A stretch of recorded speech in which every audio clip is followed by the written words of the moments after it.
Today on Game & Watch It, all hail the Amiibo tree!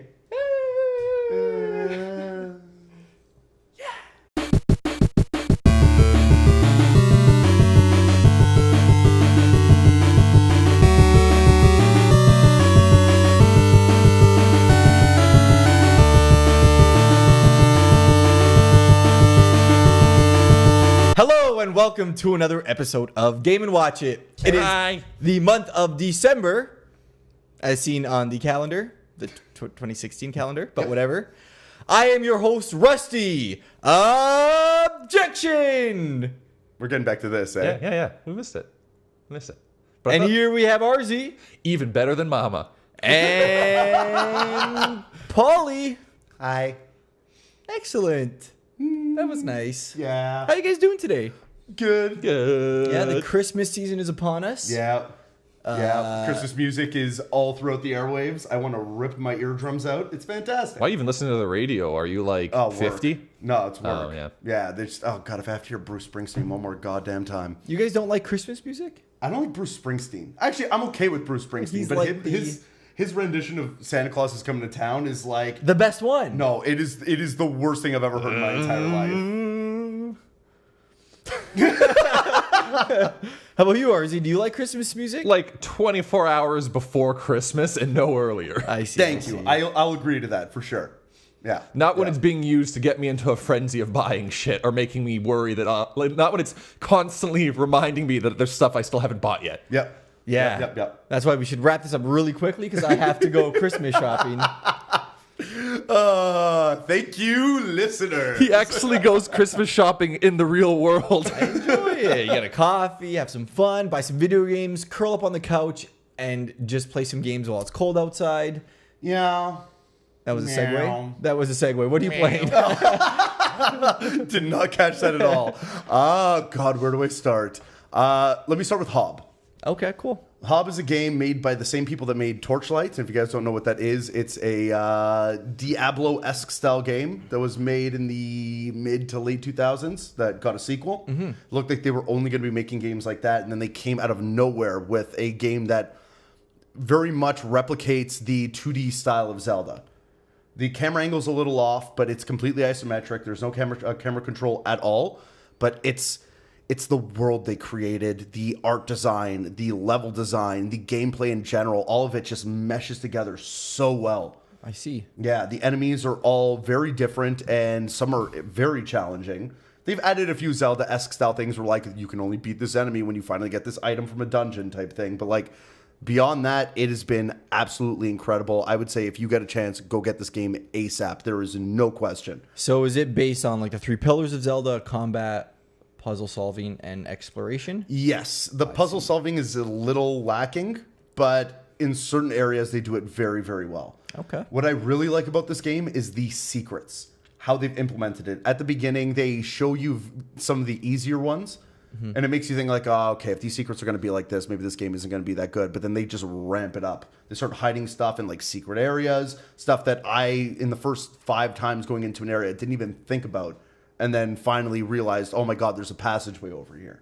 Cool. So yeah, everything has been done incredibly well. It runs very smooth. Now you were telling me outside before that they have like these cute little details to the game. Yeah, and that's what I meant with like the art direction. There's when you unlock certain areas of the world, it's not like in Zelda where you need to get an item to get onto an area of the overmap. Mm-hmm. With this one, you actually have to unlock an area of the world that is being built around you.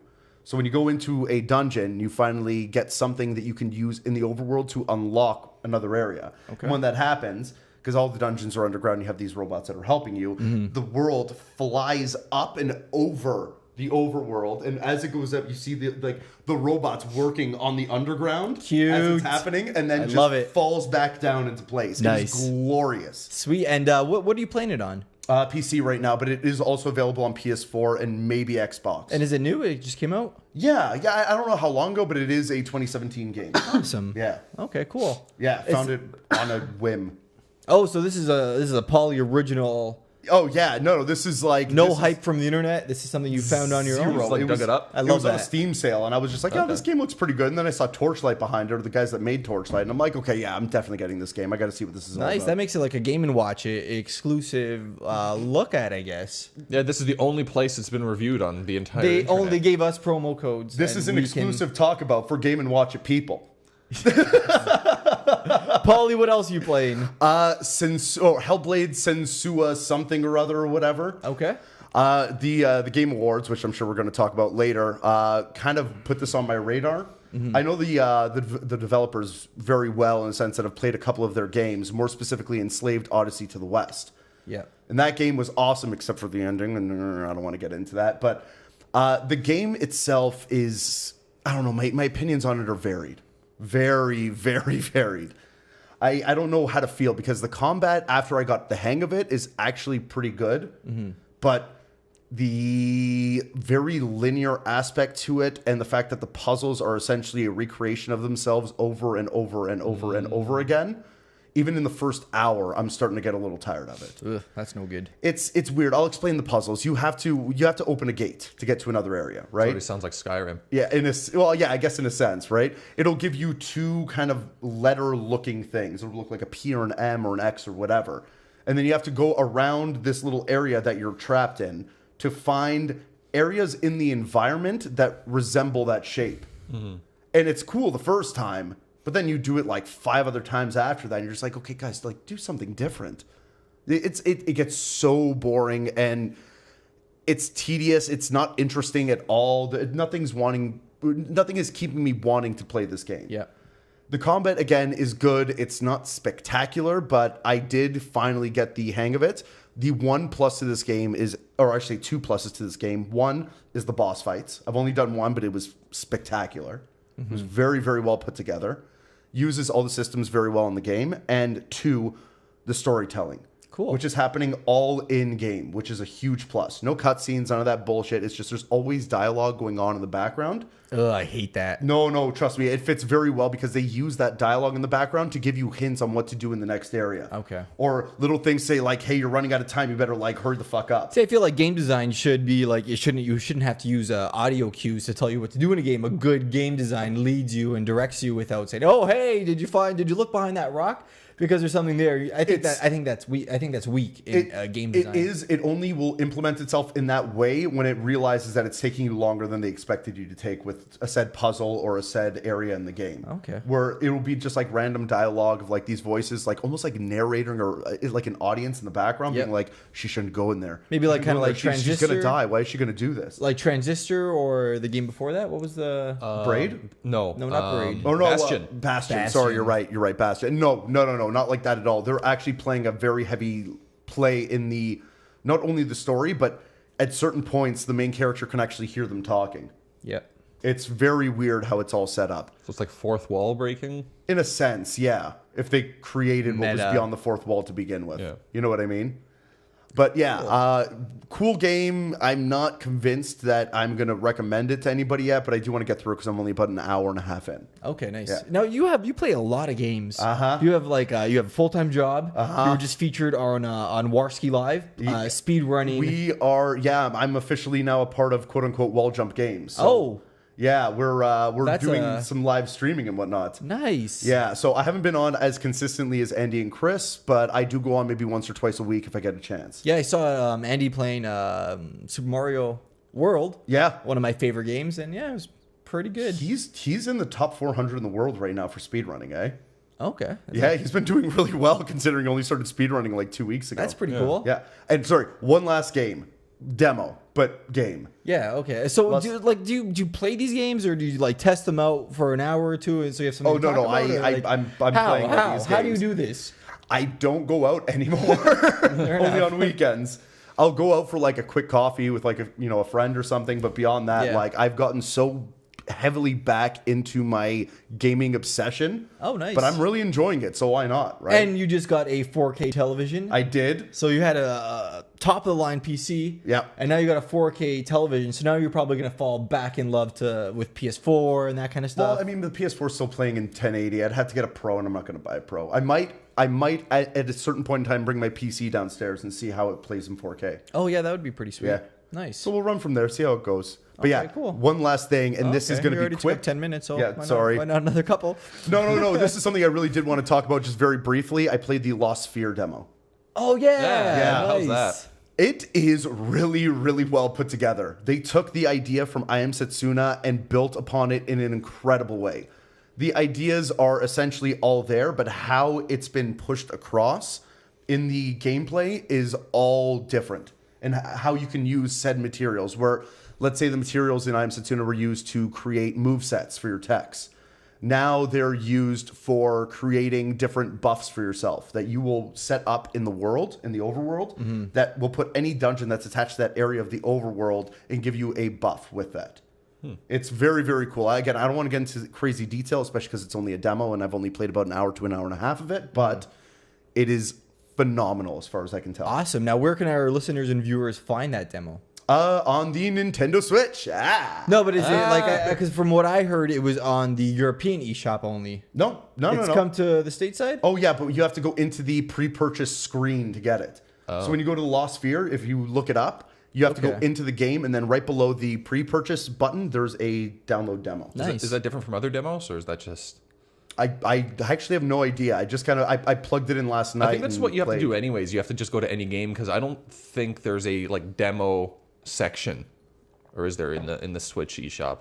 There is. They just added a demo section. Oh, okay. So this is new then. Yeah. Yeah. All right. So Paulie, do you have any like end reviews, or have you just like dipped your toes into each of these games? Hob, I think I'm only about an hour outside of, so Okay. I'm just gonna say right off the bat that game is a fucking, I don't know, an 18 out of 20.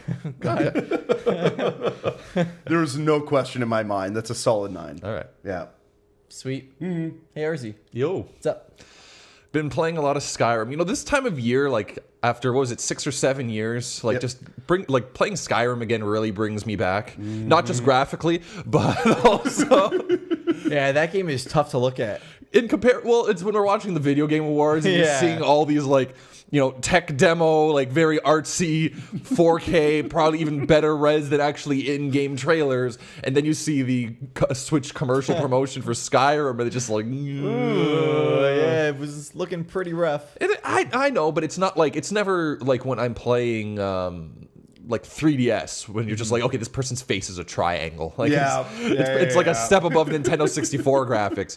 But it's just, it brings me back in nostalgia. Like I hadn't played Skyrim since vanilla, and it was during like a particularly like difficult part of my life, and I almost kind of feel like I owe the game to play it again. Cute. Just for it being like my escapism at the time, and I'm really enjoying it again, but at the same time like replaying the same missions, like, oh yeah, I remember how that goes. But I'm looking forward to trying out the DLC stuff, which I've never done before. I took a brief sojourn away from Skyrim yesterday to play the DLC for Breath of the Wild. Oh, nice. Which I completed yesterday. Oh, nice. Wow. Because I am a psycho. Now, I dipped my toes into the DLC. Yes. I'm like in the 3rd shrine of like the Great Plateau area. And is it 4 shrines? Like I need to know, like give me like a spectrum without spoiling anything. Okay. So once you finish doing the first part with the weapon that was previewed in the trailer, Yes.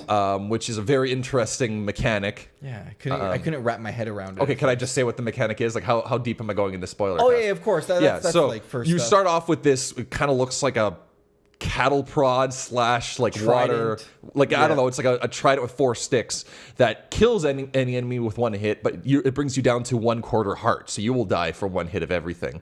And so you have to sort of find these 4 bases around the Great Plateau, clear them out, which is pretty easy because you can just save scrub after you've killed like 1 guy, and then kill another guy, and then save. But if you beat the game, you probably have like tons of bomb arrows and all that kind of stuff. So it's not that hard. It's only if you're getting like sloppy or impatient, you're gonna get killed. And then 4 shrines.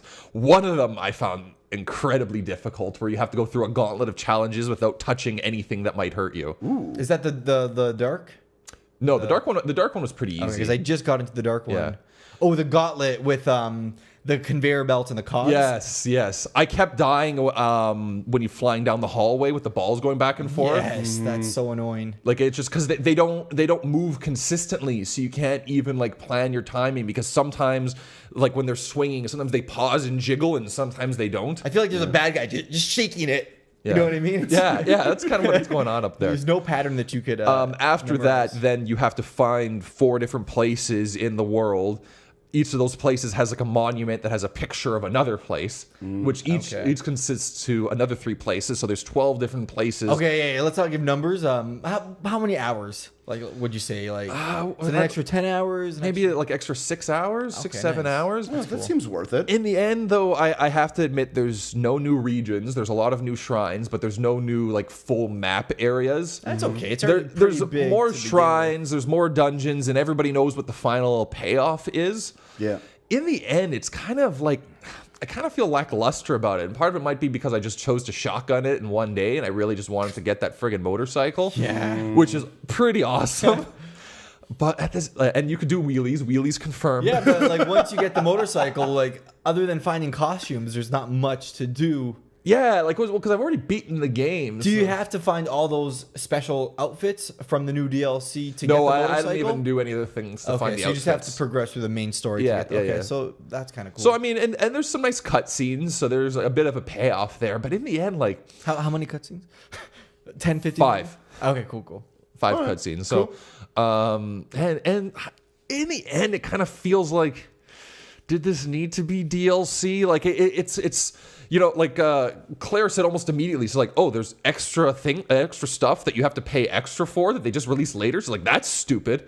I'm like, oh, you don't even know what's happening in the industry right now. And I don't know, like I kind of feel like this was the kind of thing that probably should have been available like right from the get-go. I don't know, like it's that awkward gray area where when you have DLC that's too cosmetic, it's just superfluous. Yeah. And if it puts in something that's too good, then you're pissed off that it's not part of the core game. And then just in the end, like I kind of was hoping for more new areas. Like I really like the dungeons. There was some combat in the game that I thought was like really innovative. I don't want to spoil too much for the parts that weren't revealed in the initial trailer. And the motorcycle's really fun, but it just kind of... I wanted more meat to do with the 4 heroes, or with the 4 champions. Like, I would have loved it if you get to actually play as them. That's a lot to ask for $20. You know what I mean? That's a whole new game mechanic. That's 4 new game mechanics. That's sequel material. Or, like, that's... Just drop your expectations, I guess. And that's what it comes down to, I guess. Like, it sort of felt like, yeah, that was good, I guess. Like, that's sort of my feel. Like, you know what I mean? It kind of feels like a C plus, B minus. Like, yeah, it's good. It was good, but like it's like I have these lofty expectations for Nintendo, particularly in Breath of the Wild. Was it worth the $20? DLC Pack 1 and DLC Pack 2. It's already...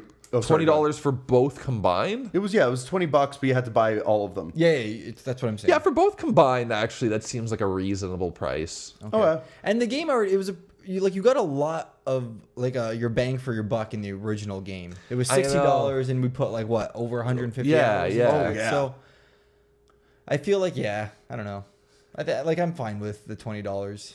But I played a bit of it as well, and I feel the same way as you. It's like, oh, this is cool. Oh god, I feel like you guys are like hindering me from playing it now. Like, is it worth it for me to just?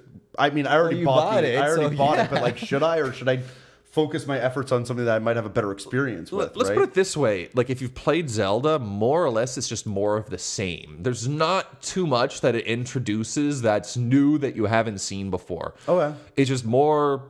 Exploring a world, finding locations, opening up shrines, and the shrines are good. Like, don't get me wrong. And there is one thing I really liked about it that I don't want to give away.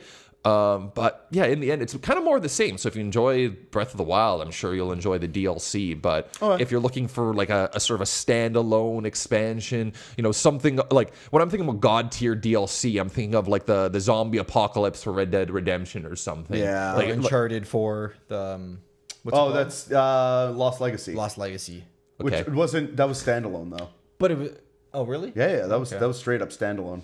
Yeah, something like that, or I guess if you're talking standalone, I'd talk about like what was the one for Far Cry 3, like Blood Dragon? Oh, the neon. Yeah. Okay, but that I wouldn't. I mean, it's DLC, but still, like something like that. I feel like Nintendo can achieve that. Well, this was just sort of here's some more content, here's some more dungeons in the existing land. Yeah, makes sense. Definitely makes sense. Anything else on your plate? Back to Skyrim again. Okay. Forever. Cool. Hey, Rusty, what have you been playing? Nobody cares. I haven't been playing much lately, but I did get my hands onto Metroid 2, Samus Returns. Nice. Oh yeah, how you feeling so far? Playing it, it's so good. Yeah? Yeah, but you're right with the controls. You could only play for like a half hour. It's like you get like crippled, like you start getting like gout in your fingers or something. Or like arthritis. I guess you can't get gout in your fingers. There's a lot going on, but oh my god, that game is gorgeous. Yeah. Especially with the 3D turned on. I've been used to playing on the Switch, and it's nice to go back to a mechanic like 3D where you kind of like haven't touched it in a while. Yeah. And oh man, it's something. Sweet. Pretty magical. So yeah, that's good. I'm only like a few hours into it, so I really can't say much, but it runs really well, fast paced, smooth, good music. Yeah. I've also been playing Animal Crossing. I'm almost at level 48, which is pretty big. Nice. How many hours is that? Yeah. Well, yeah. The further you progress, the harder it is to level up. As it is in most games. I was going to say, but is it like Pokemon Go level where like it is like insane? It's pushing it. Yeah, it's pushing it. And, like it used to take me Jesus. like at the beginning, like playing it for a day or two, you can get to like level 8 or level 10. Yeah. Now it's taking about a week to get to the next level, or maybe like 3 or 4 days to get to get up in a level. Yeah. Oh yeah. Fair enough. They just released the Christmas event, so we have all these new Christmas ornaments and trees and snowmen and stuff like that. Nice. They released 4 new characters. Oh, nice. So they start at level 4. So those 4 new characters are really helping players increase levels fast. Okay. But yeah, I'm loving it still. And that's about it for like Christmas is here, work parties and all that kind of stuff. Yeah, we got shit to do. I haven't had much time to play stuff, but I have listened to something pretty interesting. It is the Chip Tanaka album. It's his first solo album. Oh yeah. And it's not to be confused with Tataka. Yeah. Tataka is so at Nintendo we got 3 major composers. We got Koji Kondo. Yep. He's composes for Mario, Mainstay. Zelda, Star Fox, Donkey Kong. Then we have Tataka. He is known for Animal Crossing, Mario Paint, Yep. Luigi's Mansion, and the Pikmin series. Yep. And he always hides his Tataka songs in all his games. Yeah, for sure. Do you guys have an example of a Tataka song? Oh God, it was the song itself was the beginning of Mario Paint, and then I think he threw it into the GameCube. Yeah, it was in one of the GameCube screens. A lot of things. Can you sing it for me? No, I can't remember what the song. Beep, boop, boop, beep, boop, boop, boop. Boop, boop, boop, boop, boop, boop, boop. That's it. Yeah. So that is not who I'm talking about. I am talking about Chip Tanaka. Yep. He is mostly famous for Earthbound. Yep. Okay. The Metroid series. Of course. I think I have a couple over here. And the Game Boy camera. Game Boy camera. The Game Boy camera was very special because it had a DJ music maker in it, and it started this whole revolution of people making music on the Game Boy camera. Not as famous as or not as popular as Mario Paint music editor, but it still had its little following. And yeah, so this have you had a chance to listen to it? No, not yet. You make music. You make chiptune music. I know. You should really give it a listen to. No, I definitely want to give it a listen. It's not all chiptunes. They're using a lot of samples, especially from the Game Boy camera that I've noticed, because I played the crap out of Game Boy camera. And yeah, it's nice. It's like elements of EDM with chip music, so it's refreshing. It's not just your typical. This is your chiptune music. Yeah. Not typical, but just like. Yeah. Right now. He took the idea and ran with it and probably implemented it into a bunch of different genres. Yeah. Makes sense. Yeah, and it's got like reggae in it. It's got like a bunch of different genres within it. So it's really freaking cool. It's on Spotify and probably iTunes Music and stuff like that. So give it a listen if you're interested in that kind of stuff. Frick yes. Frick yes. Frick yeah. Cool. So now let's get into a segment that I like to call the movie segment. Movie segment. So creative. Came up with the name for the movie segment. Excellent, Arzi. Thank you for that. So let's. First, we had some news a couple weeks back. It was about the Mario movie. Oh God, I don't know what to think about this right now. So the movie studio Illumination, Yeah. famous for Minions, Despicable Me, Sing, and The Secret Life of Pets, Okay, cool. Yeah. have they're apparently, according to the Wall Street Journal or someone like that, they're in the final talks and finalizing the movie with Nintendo and Illumination. Nice. So it seems like it's gonna happen, and I feel like it stems from the Universal partnership with the theme park. Have they announced that John Leguizamo is going to be the He better be in it. Luigi and also director of the movie for some reason? He better be in it. But so if you look at animation, Disney has Disney Animation Studios and Pixar. Okay, yeah. So Universal has DreamWorks as their house brand animation studio, and then Illumination is kind of like their Pixar. Yeah. I see. Yeah. Now, it doesn't mean that they're as good as Pixar. Yeah. Because they're not. No, of course. But it also means that we're not going to find out that Mario's mother died of cancer within the first 10 minutes of the movie. Yeah. That's very true. Did they make Illumination? Did they make How to Train Your Dragon? No, that was DreamWorks. That was DreamWorks. That was one of DreamWorks. Yeah, because the Pretty good things movie. listed of Illumination, like only like the first Despicable Me was any good. It was. I Yeah. actually saw Secret Life of Pets, and it was a Toy Story ripoff. So, Yeah. but it was still pretty good because Toy Story is Derivative. Don't contrive me, bro. Yeah, So, exactly. what are your thoughts? How do you guys feel about this?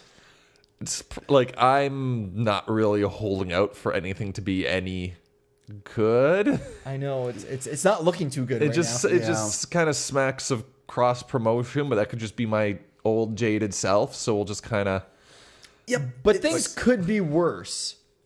It could be handed to Sony Animation, Yeah, Yeah. that's true. and they're That's like the Transylvania people, the Smurfs movies, and they're. I just like how come they pretty didn't go with bad. Emoji. Disney if they already had like the previous Wreck-It Ralph licensing, like Yeah. The and that was Universal, the parks, the theme park, Universal Studios. yeah, that probably came as part of the deal. for sure. I don't know. We'll see how it goes. It's video game movies in general. Yeah. I remember we talked about this on Yep. a podcast about 6 months ago. Yeah. Just about video game movies in general, and just I can't get my hopes up for any of them anymore. It's either they're in development for like 1 million in 2 years, like Uncharted, or they finally come out and they're terrible or mediocre at best, like Prince of Persia or Assassin's Creed. Yeah.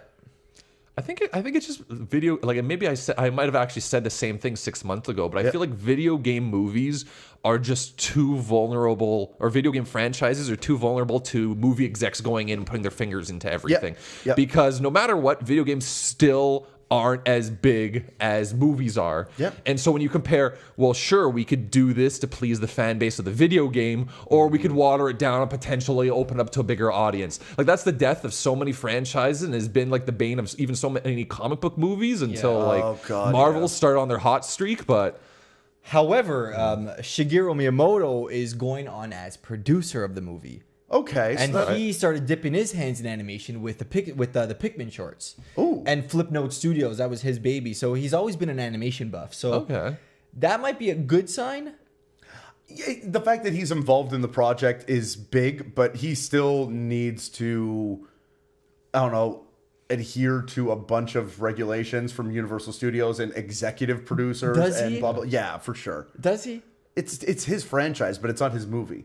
Yeah, it's true. You see what I mean? Like, I think that's going to be the issue, and that's we'll see how much slack they give him. Yeah, I hope they give him a lot. Now, do you see Mario talking in this movie? yeah, what I'm expecting is this yeah. to be just like Mario, the standard, like the normal version of Mario, like the version we see in video games. Like it's gonna be him going on some kind of adventure. And With the it's a me voice, like. Oh, don't you think it's going to be a little too much? I don't think he's going to talk a lot. I think they're going to pull like a mid Zelda with Link. Okay. So like he's obvious. He's had a voice for ages, but he really hasn't said much. It's just going to be random like grunts and noises, and then his typical catchphrases. Okay. I think. I Peach, can... on the other hand, I think is going to be the Oh, most for annoying sure. character of all time. She's just going to talk like this. I'm sleepy. But I have a feeling that Sleepy? I think they might introduce a new character Like you know how Ubisoft Rabbids versus Mario or Kingdom Battle, how they kind of introduced that girl at the beginning of I could feel like they're gonna introduce some sort of kid that was like teleported into the Magic Kingdom, and they'll use her as a vehicle for the movie. Could you imagine if that somehow gets implemented into the movie and they created that girl with Universal for the sake of the movie because they knew it was coming? Yes. That would be really cool if they actually interpret that. What I think is more likely what Rusty's saying is that there's going to be some kind of obnoxious kid character. That way, like just like how there's always a kid in all these movies, like the kid in the Power Rangers movie, et cetera, et cetera. Not the 90s anymore, but his name's going to be Jeff. I'm going out there and saying his name's going to be Jeff. And it's just like, oh, I'm the relatable character. Look at all these crazy things around me. Relate to me and be jealous of me. Yeah. And by the way, here's my toy. He's going to be that kid who has no friends, and his video games are his friends, and then Mario's going to be his friend. Yeah, totally. Yeah. And I found my family amongst the video games. Yeah, exactly. It's a cool message. But another movie has been announced. That's Detective Pikachu, which was announced last year. Oh, yeah. Yeah, I am so excited for this. And now we got a new actor, Ryan Reynolds. I am not that excited about because I think they made the wrong choice. Well, yeah, Danny DeVito was Everybody expects Danny DeVito. I wanted Danny DeVito so bad. That would have been incredible. So wait, is Ryan Reynolds going to be the voice of Pikachu, or is he just in it? No, he is the voice. So he is the voice of Pikachu. He's the voice of Detective Pikachu. And Ryan Reynolds is not cheap. Though. Like he's a very expensive actor. So it shows that they're really going full for this movie. Yeah, allegedly he's a very big Pokemon fan. Oh, really? Yeah, there was a few things that people on Twitter posted from like years ago of like somebody making one of the examples was somebody making a Deadpool version of Pikachu. Oh, I saw that. Wearing the thing. And he tweeted out being like, whoever made this, you just made my life. Like, thank you so much. This is fucking incredible. And that's why you think he's a Pokemon fan? And there's been other evidence. But he sent positive tweets, Rusty. That is ironclad evidence. Why would he find something that is Pokemon related, it's fan art that wasn't even directly sent to him, and then tweet it out? You know, M. Night Shyamalan was a Last Airbender fan. Because he just got cast. Before. No, he just got cast. It was before, wasn't it? Well, I'm sure he's been in talks with the Pikachu team for a while now. Fair enough. Everyone knows he's lying, Paulie. Yeah. Just see it. Just stop being a sheep. Ryan Reynolds is a Pokemon. Scales fall from your eyes. Ryan Reynolds is a Pokemon master. You heard it here first on Game & Watch It. Do we have anything else to say on this movie? I'm excited. This is the one I'm actually excited for. I find it's more I feel like it actually has more potential than the Super Mario movie. Yeah. Oh, for sure. Yeah, it's got a good premise behind it. Yeah, no question. But yeah, let's take a break, and you can stew in your thoughts about Ryan Reynolds and you Mario stew on and those. Stuff. Yeah. Yeah. But we'll see you right after this. See ya.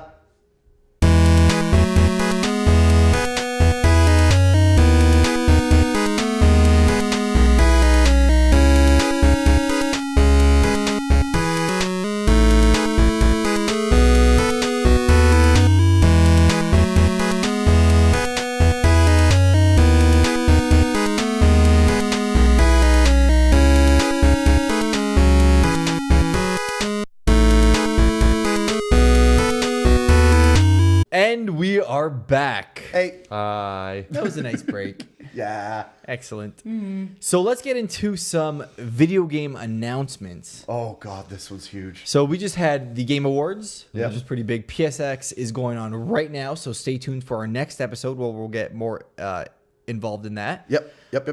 But the first game announcement is Mega Man 11. Oh, my God, that trailer was fucking incredible.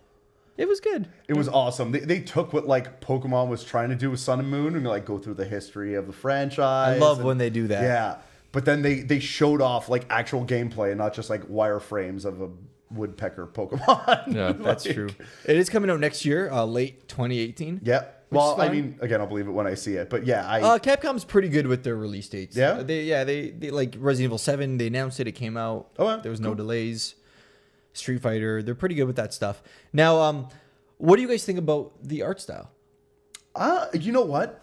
On its own, I was a little, because I watched 2 trailers. I didn't get to see the announcement, so I just watched the actual trailer of 11 and not the build-up. Okay. And the second time I watched it with the build-up, I actually liked it better when they did that than when I saw it alone. So I don't know how I feel, to be completely honest. I see. Yeah. I'm cool with it. Now that I saw it in that vein, it was just on its own without that context. It felt a little old school. It's totally old school. It's very they're playing it very safe. It's the first full 3D 2.5D Mega Man game. Yep.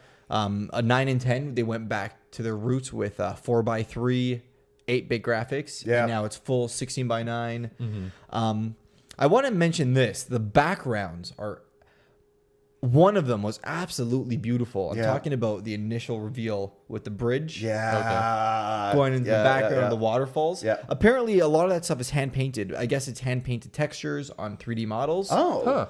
Okay. Wow. So that looked really impressive. But then they started going into the game, and everything still looked a little flat. Yep. So like it looks good. I guess it's like on par with like new Super Mario Brothers, which is a good thing or a bad thing depending where you stand on that. Yeah. I feel like Keiji Inafune is like super pissed off right now. But because it does Mighty look, Number 9. It does look very similar to Mighty Number 9. A little cleaner, a little. Well, that's the thing. It looks better though. It's like not by much. I feel like this is kind of a fuck you to him and the Mighty Number 9 project being like, well, fuck it, we're going to do it better. Oh, totally. As soon as Capcom saw Mighty Number 9, the initial reveal and how well it did on Kickstarter, they're like, we need to make one right now. Yeah. Well, hey, look, good for him that he actually did breathe life back into the franchise. Let's not give him that much credit. If that is the case in the sense that like it drove Capcom to make a new game for the first time in ages. But yeah, no, I'm excited. I'm very, very excited. Let's thank his like debacle of a Kickstarter and give him all the credit for a game that was created without any oversight or any involvement by him. Yeah. All hail Inafune. Inafune. Yeah. Yeah, it looks all right. I mean, I guess I've been conditioned that when I see like a 2D platformer, that I just either think like it's an arcade, like Xbox Live arcade game, like a $20 game, or like it's something I'd play on Steam. Like it doesn't. I don't know. There's nothing in that I've seen so far that suggests to me that this should be like a full price, like $70 game. Oh no, there's no way. That would be ridiculous. The budget seems very low. It's not the same budget as your Street Fighter V or your Resident Evil 7.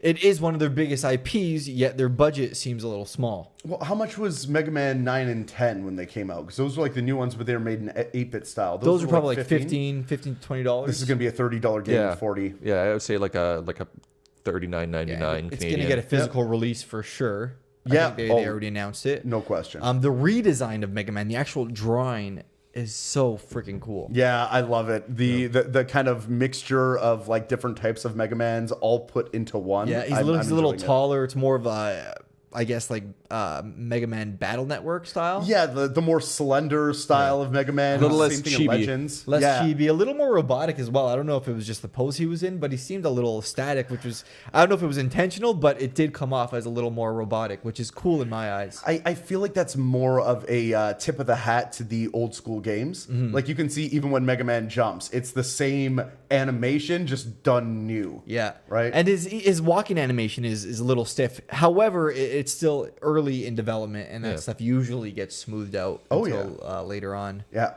Well, this is something they presented, so I feel like it's probably aesthetically very close to being complete. Might just be level designs, enemies, all that kind of stuff. So I think the base is down packed. Like you said, now just polishing animations. Exactly. Getting everything looking good. Yeah.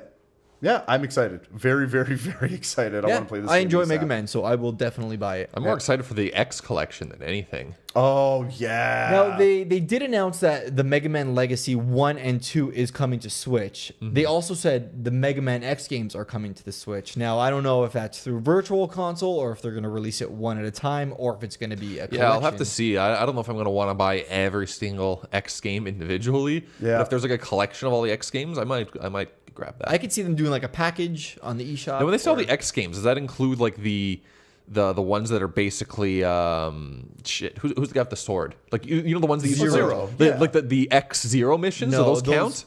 Those are the Game Boy Advance games. That was Mega Man Zero though. No, but he was called X even though he was Zero, right? No. He was Zero. X was the bad guy. Was Mega Man, and he was the bad guy in Yeah, Zero. So it was a part of the same timeline and world, but it was way far in the future. Yeah, set way in the future. Those were really good games. Yeah. I really enjoyed them. My favorite were, and don't get me wrong, those games were incredible, but my favorite out of that bunch were the ZX series for DS. Oh, I lost interest by like 2 or 3. Oh, no, it was so good. ZX was incredible. That was for DS?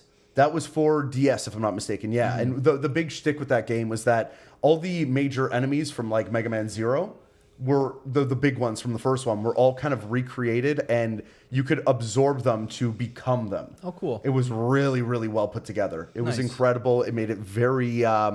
the gameplay styles were very different, very varied, and I was very blown away by it. Awesome. Yeah. Cool. Let's jump into the Game Awards. Yeah. TGA. Yeah, that was fun. Me and RZ got together, had some beers, drank, ate some pizza. I was at work. It was fun. And let's get this out of the way. Game of the year. Oh God, yes, Zelda Breath of the Wild. Called it. Yeah. Up top. Yeah. Yeah.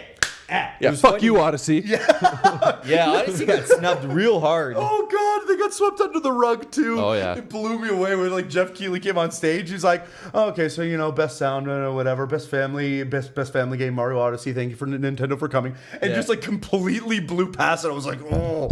Yeah. Now my partner Jonathan, we were watching it with him as well, and when it got to the Game of the Year announcement, he doesn't have much experience with video games other than Zelda. He's poured like 150 hours into the game, and he's still not done. Yep. So he was looking at all these games like Horizon Zero Dawn and PUBG, and he's like, how can Zelda beat these games? Just look how beautiful they look. He's like, Rob, why don't we have a PS4 and stuff like that? I'm like, Jonathan, just trust me. Zelda's got this. Don't agree with him. Let him buy the PS4 for you. Yeah, that's true. Idiot. You fool. We can have this for all of us. But either way, I liked seeing his face because he was so surprised that Zelda won because he loves it so much, but he saw these other games like, wait a second, like, am I playing like a good game right now? So I was glad to see Zelda take it. That's a lack of knowledge in the industry. I mean, it just is what it is. To be a gamer for as long as we have been gamers, we've realized a long time ago, visuals are a piece, but they're not a major piece. It's always gameplay first. For sure, 100%. But it's also, I think, like important to indicate like how much visuals have advanced, Yep. and yet that's just an expectation now. Oh, but yeah. yet when it's lower visuals, but you compensate an art style, everybody's perfectly okay with that. Yeah. So you have some developer like nobody's talking about how beautiful like some of these AAA releases are these days. Yeah. They're more talking about microtransactions or they're not single player anymore. They need to be like multiplayer, like forever. Like everybody's talking about. That's the irony, is that even though graphics are at a point where they're at, like they've never been better, arguably you could say that at any point in time,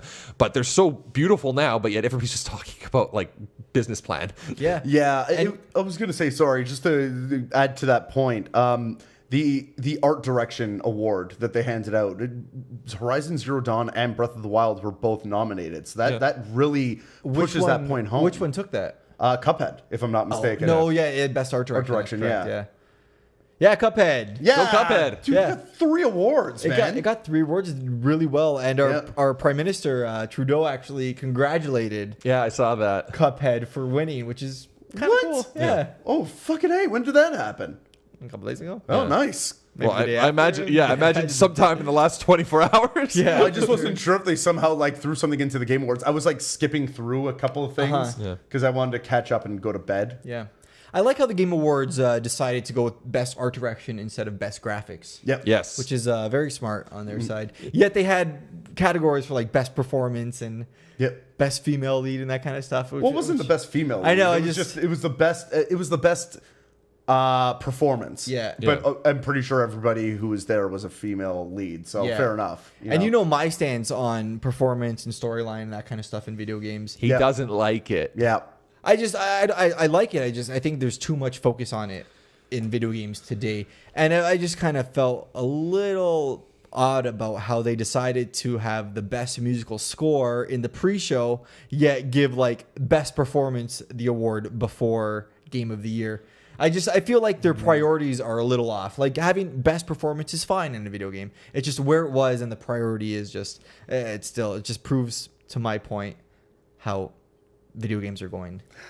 Look, I mean, that's always going to be a piece of it. When you have people, and not to say that I disagree with this, but they're saying that like The Last of Us is one of the best games of that generation, that is a piece of the puzzle there, right? The game itself, from a gameplay perspective, was great, but Nothing really spectacular or innovative. But at the end of the day, it was a storytelling. Yeah, I know. And that's unfortunate. See, I disagree. I know this is just my opinion, but I think to a degree I agree with Rusty that I feel like the musical score should be, if not like at least of the same equal in gravity as the performance in the game. Like as we move towards this point where so many games are getting more cinematic and actually having actors doing performances, like that should not be overshadowing the score. Like you know what I mean? Like to a certain degree, it's always going to be a handful of games that are going to be in that nomination because it just happens to be the handful of games that are actually hiring actors to do these performances. Yeah. And it kind of feels like that's a very narrow lens to be looking at, or at least there's a very narrow spectrum of games that actually have that. Yeah, you know what I mean? Like almost every game has a soundtrack or score, but only certain games have something that could be called like a performance that could qualify for that award. So I kind of feel like in general across all games, music is more important than it is just that those certain few games, a performance is super, super important. I see where you're coming from with that. That makes sense. It's just, I think the performance was something that was because they used the motion tracking and it was actually them acting within the game. That was a big piece to it. Now, I was going to say, as a bit of a side note, the fact that the woman that won that award was actually a game designer on Senua. That was insanity. It was adorable. I loved it. Yeah. I loved every piece of that. And also, what's his name? Andy Serkis? Yes. Andy Serkis was actually in Senua. Yeah. I didn't know that. He plays a narrative character, like an NPC of sorts. He's like the predominant motion capture artist in the world right now. Oh yeah, you know, he's the Gollum. father of mocap. Yeah, Gollum. He's the one. Caesar in Planet of the Apes. He's King Kong in Peter Jackson's. Yeah. No, he's awesome. Yeah, I agree. Did you guys? I know they didn't have the music category was snubbed at the beginning, but for the game of the year, they used an orchestra during the nominations, and they played a piece from each game. I was freaking out. I know you guys probably don't watch her, but Mkaylachu, she's a YouTuber. She has like maybe 50,000 subscribers. Her big thing is using those like, what are they called? Automatones or whatever? I saw it. Like weird things. Yeah, it's weird. Yeah, so she's big with that. They actually got her on stage for the Mario piece, and she is awesome. She's originally a violin player. I can only assume with her name, probably from either like California or like Hawaii or whatever it is. But anyways, she is absolutely spectacular. I would say if you guys get a chance, go check her out. Mkaylachu. You'll 100% How do you spell be blown away. Lachu? Lachu. Okay. Yeah. Her name's Michaela, and she likes Pikachu. Cool. So yeah. But anyways, that was something that kind of blew me away. She was in the orchestra. She was part of it. Nice. She was playing that like even though I didn't know who that was, I remember what you're talking about. Like seeing the girl playing, I'm being like, "What the hell is that thing?" That's exactly why they put that in the orchestra. It's because it's her current instrument of choice. I see. Yeah.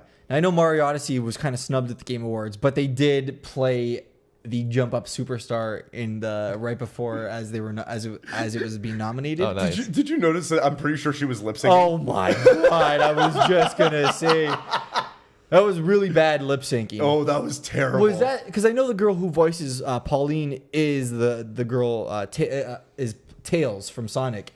Oh, I'm pretty sure that was her. Okay. But why didn't they do it live? Like that's maybe she was like half sick.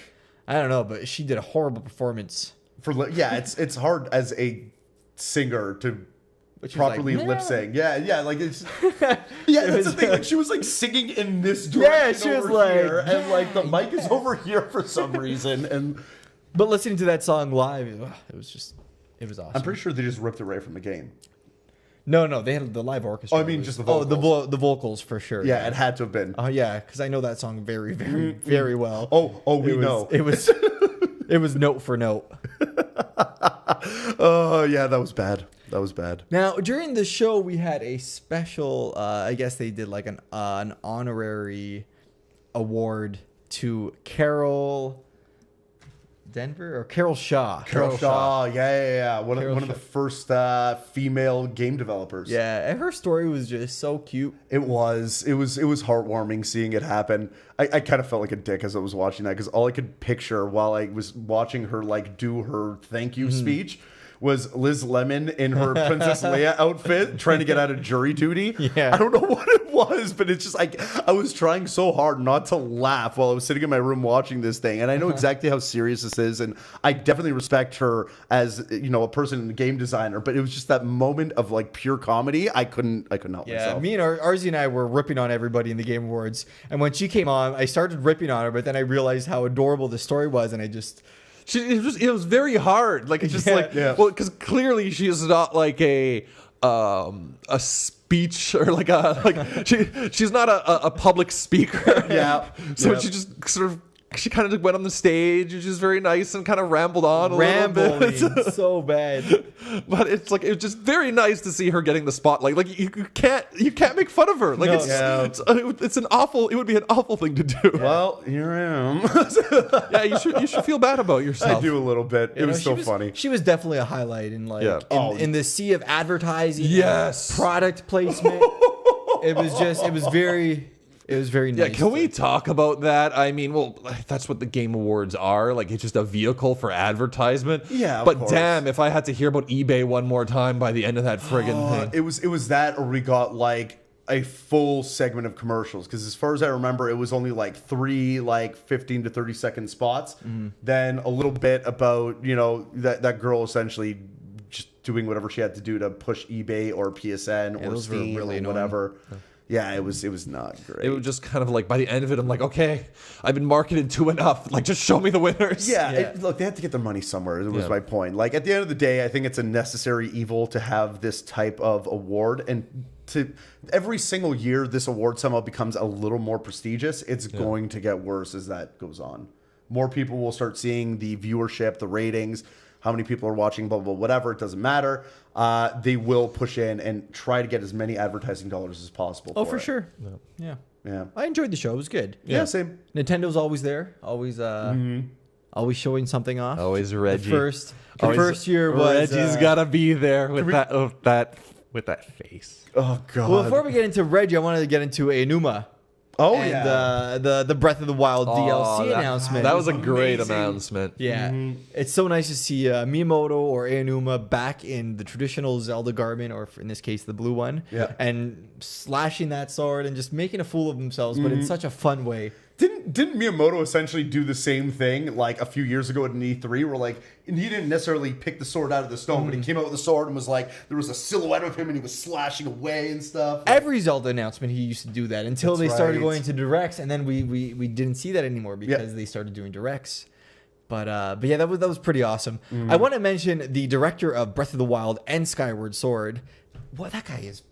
He's very pretentious. No. He comes up and he's just like his chin's all the way up, and he's just talking and it's like I don't know. He rubbed me the wrong way. Yeah, I didn't get that vibe. He's a real art type. I don't know. I felt that vibe a little bit. Maybe so that kind of art type vibe that you were able to you couldn't stomach that. However, a art house film being portrayed as a trailer is okay with you. No, we'll get back to that. Oh God. Okay. We'll get to that. Okay.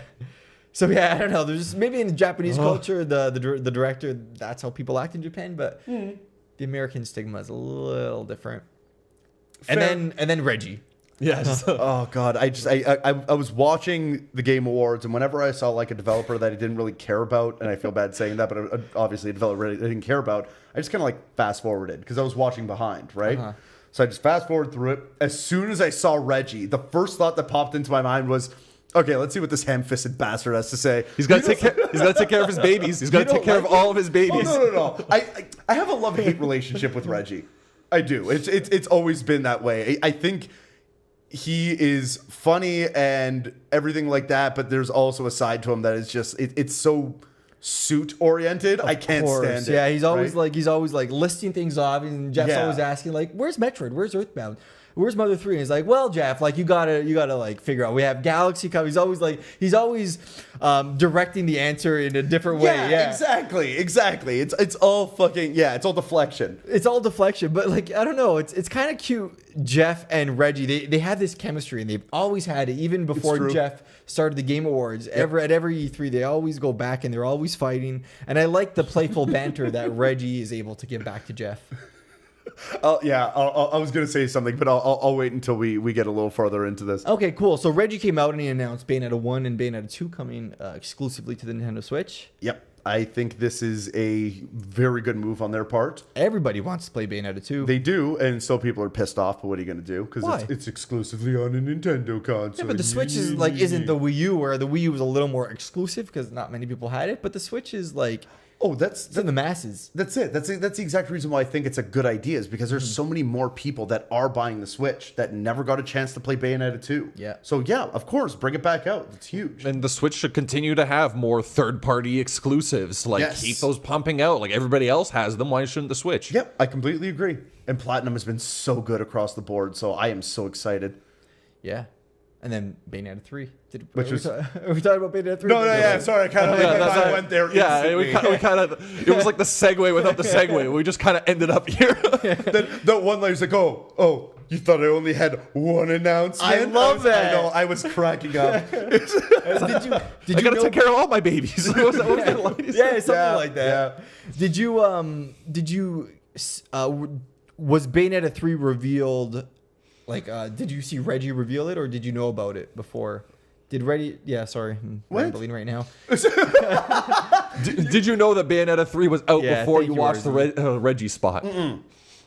I did not. I'd come home just from work, or I'd just come home from work. Yeah. I ripped off all my work clothes, got into my home clothes, sat down in front of my computer, started the stream, and that was it. I just ran. Did you have a guess of what it was going to be? I'm sure it was going to be that. I had a feeling. Then I started seeing little pieces in the first few seconds of Bayonetta 3, and I'm like, oh my god, it's happening! Oh my god, it's happening! Oh my god, it's happening! So excited. Mm-hmm. Now, if you see the trailer, she has her long hair back. She does. Yeah, and I don't know if it's a prequel or who knows what it is, but I kind of don't think that Bayonetta's going to be the main character in this game. Yeah, that's a theory going around right now. You can see it in the fact that she's consistently getting beaten down in this trailer. There at this point, there's nothing stopping me from thinking that they're going to introduce another character or use an existing character like another witch to be the mainstay of Bayonetta 3. But it's named after her. Yeah, I have a hard time seeing that. Maybe to have a different character to switch back and forth between. But I feel like I would find it a big surprise if there was a Bayonetta game that Bayonetta is not the meat and potatoes of. Yeah, I got you on that. Yeah, I guess it's kind of like a Mario is missing Luigi's Mansion-esque style thing in my head. Hopefully not. Well, Luigi's Mansion at least was good. Mario was missing was... Yeah, but I was going to say Luigi's Mansion wasn't called Mario : Luigi's Mansion. Yeah, no, I see where you're coming from. Maybe like Yoshi's Island, Super Mario... Super Mario World 2, Yoshi. Yeah, but Mario was still kind of in it. I guess. He was like a health point. Yeah, he was a health meter. Yeah. I don't know. I'm standing by my point with this. I really have a feeling that we're going to see another main character, or at least another playable character. I'm sure we will. Now let's get into the genius of the show, the one, the almighty Kojima. Who everything he does is above reproach, and if you do not love it, you're dumb, and you do not appreciate art. I will say that he is getting way more praise, or not even just he is a very, very good storyteller. There was no question. So what's the game called? The name's already Death Stranding. So Death Stranding, which also isn't words. Bravely Default. It's Japan. I'm not surprised. Yeah. So I think it goes without saying that he released a small art house film, also known as an extra long trailer, as it was discussed even before it was played, featuring I forget his name. Norman Reedus. Featuring Norman Reedus. In some kind of moon base that's being possessed by ghosts, and people are killing themselves to not be taken by the ghosts. And the ghosts walk around with handprints, so I think the ghosts are invisible, but also doing handstands at all times. And there's a baby in a bottle that could see the future, and it's all genius. And if you don't understand that it's a metaphor for current life and for our listeners, I'm rolling my eyes very hard right now. Yeah, look, at the end of the day, I know exactly how pretentious Kojima's work is, but him as a person, in every single one of his interviews, I think the difference from what we were talking about with the director of Breath of the Wild, when he came on stage and he was very deadpan and his kind of nose up in the air. Kojima, when he comes out on stage, he's lively, he's smiling, like he's talking. Yeah. He seems like a normal dude that just is very, very good at what he does. Yeah. In this, like, I couldn't see his face because it was so far up his ass. It also might have been that he had a bunch of drinks in between the first time he was on stage and the second time he was on stage. Having played a bunch of his games, I can tell you straight up, there is reason to why people hold him in such high regard. Now, whether or not Norman Reedus calling him a genius 5 million times in a 2-minute segment is justified is a different issue altogether. I think they pushed that point home way too hard. You don't need to keep calling him a genius. We get it. We're gamers. I think they were playing Metal Gear Solid. I think they were drunk. They might have been. Yeah. Norman Reedus seemed a little... They both look pretty loose. Yeah. They are friends, though. I will say that. Like, Norman Reedus and Kojima and Del Toro. Benicio Del Toro. Or no. Guillermo del Toro. Sorry, Benicio del Toro is an actor. Anyways. Yeah. They're all friends. They all hang out with each other. Apparently, the fact that Norman Reedus was even a part of this project is because he was working out with Kojima on another thing, and they ended up becoming friends. He's like, yeah, my next project, you're coming in. I see. Yeah. Now, I have no doubt this game will be really good. Yeah. Most games that he touches come out really, really well. But yeah, I don't know. The trailer gave no gameplay away. It gave nothing about, like, nothing that you would, like, think that this is a video game as opposed to an art house film. Yeah. And look, I agree with that wholeheartedly. I think they could have and should have showed some form of gameplay. I don't think the game is there yet. I think there's probably very high ambitions with this game even. Well, a game should always be made on the mechanic first, and then everything else around it should be made. But that's not the way of things these days. Like, you can't expect that guys, anymore. Look, at the end of the day, Odyssey anything made Kojima, like that. There's lots of games still being made like that. Everything Kojima has touched has played well, though. I'm sure he is putting a very main focus on the gameplay. You mean there hasn't been any bad Metal Gear games? Revengeance?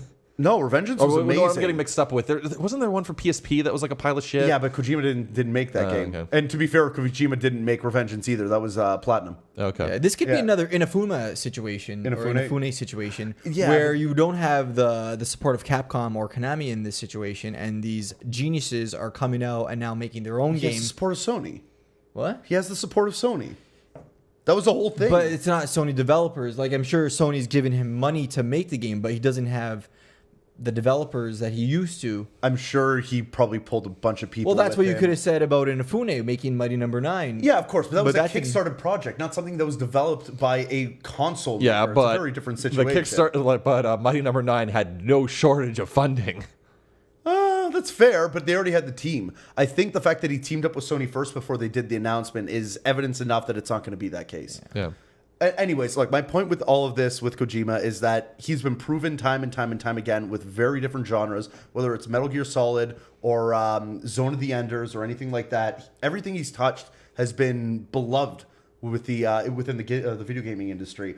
I think, yeah, they probably pushed the point home a little too hard, especially because Jeff Keighley, I think, has his head so far up Kojima's ass. He cried over him last year. Which is fair. And I think in this case with the Game Awards, yeah, I mean, whatever. But in this case, in the Game Awards, I get it. It was way too intense. But it doesn't make me less excited for this game. I am very, very looking forward to this. I'm the opposite. I'm absolutely turned off until I see gameplay and what the mechanics are and what the hook is of this game. Until then, I'm actually losing interest and actually hating the game because of how they're showing it. Yeah, because probably the way you're going at this and saying, yeah, there's the trailer, but I know he's got a great track record, so it's going to be awesome. So it could have just been like a black screen saying Hideo Kojima is making a game, Sony's on board, Norman Reedus is in it, and you would have been just as excited as if you saw that absolutely batshit crazy trailer that we saw. Honestly, yeah.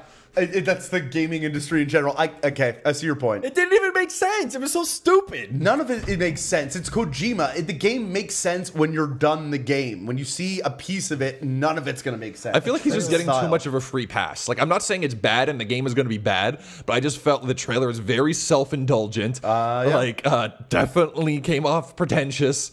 And it's just sort of like, I literally don't know how to feel about it. Okay, fair enough. It's personal opinion. I'm still excited. I want to see what's going to happen with this game. Yeah, I'm going to stay on top of it. I'm interested. Yeah. I want to see where it's going to go. I'm going to reserve judgment until I see something, but based on what I've seen, not cool. All right, fair enough. Cool. Any other final thoughts?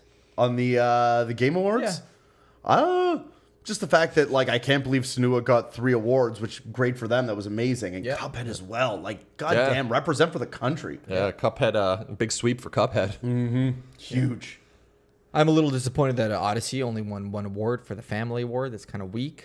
And it was just one of those like mumbled in passing awards, just like, Yeah. and the best family award is Nintendo for Mario Odyssey, and the best like you know those, like when he like lists off like 5 things, and it's like he's like looking at a clock to say them as fast as possible. Yeah, great, congratulations to everybody. And now for best performance, Yeah, it was let's bring out an orchestra and give like a full 37 minutes for Hideo Kojima's game trailer. Yeah. But I do enjoy the Game Awards. I like having Arzi over. I like hosting it, ordering pizza, drinking some beers. It's always fun. Yeah. Even though I really don't take them that seriously. Yeah. But it's still a good time. Just It's going to be the same thing for E3 or whatever it is. Any big gaming events, it's usually a big thing. yeah, it's fun. Cool. Cool. Paulie, where can they find us? All right. Well, obviously, if you guys are watching on YouTube, you can find us there. If you are not watching on YouTube, come check us out. I think you might enjoy the video formats. It's usually pretty cool.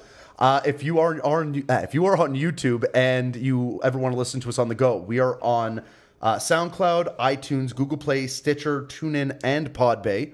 We're on Instagram. I've been pushing a few things to there as of recent. We're on Facebook as well. If you ever want to reach out to us, you can just send us a message on there, and we're pushing notifications through there as well. Cool. Yeah. Stay tuned for our next episode. We're going to do a 0.5 episode featuring video game controllers. We're going to go through a brief history according to Game & Watch It. Yep.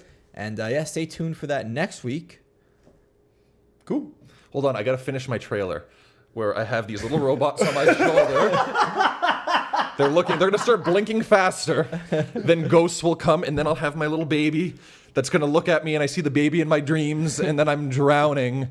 And then everybody's dead, and everything's lifting into the sky. You're a fucking genius. No, you're doing it all wrong. Your first trailer should have been Luigi. End scene.